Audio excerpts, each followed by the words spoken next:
solving problems with an abacus.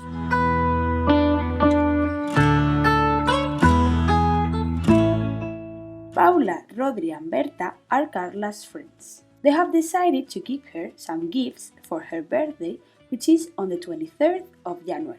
They are going to get her the Jerónimo Stilton's book, The Guardian of the Realm, which Carla always wanted to read, for 28 euros, and a Rubik's Cube for 13 euros. At the end, how much money do the three friends have to pay in total?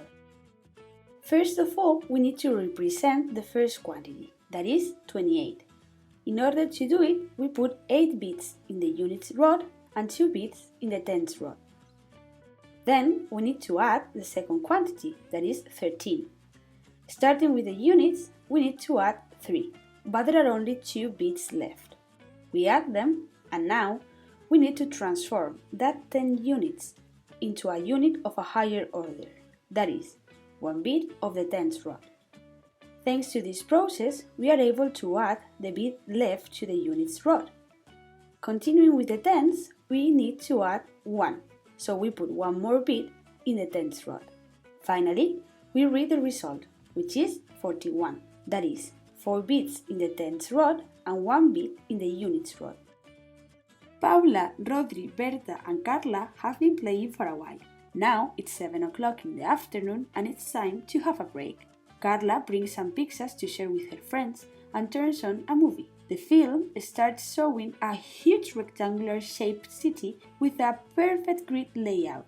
Paula tells the others, "Look, it's enormous! How many blocks of buildings could be there?" Carla, who enjoys mathematics, pauses the film, counts the horizontal and the vertical streets and answers, "You can calculate how many blocks of buildings there are. You just need to know that there are 64 horizontal and 23 vertical streets." From what Carla has said, could you find out how many blocks of buildings are there in the city? Now, we know the number of streets, but we want to calculate the number of blocks of buildings.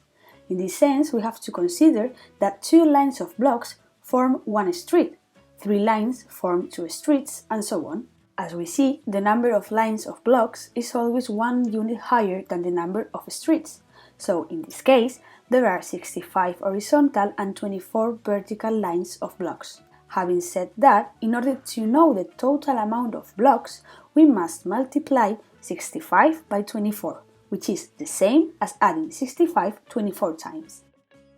First of all, we need to add 65 for the first time, so we put 5 bits in the units rod and 6 bits in the tens rod. Then, we will add 65 for the second time.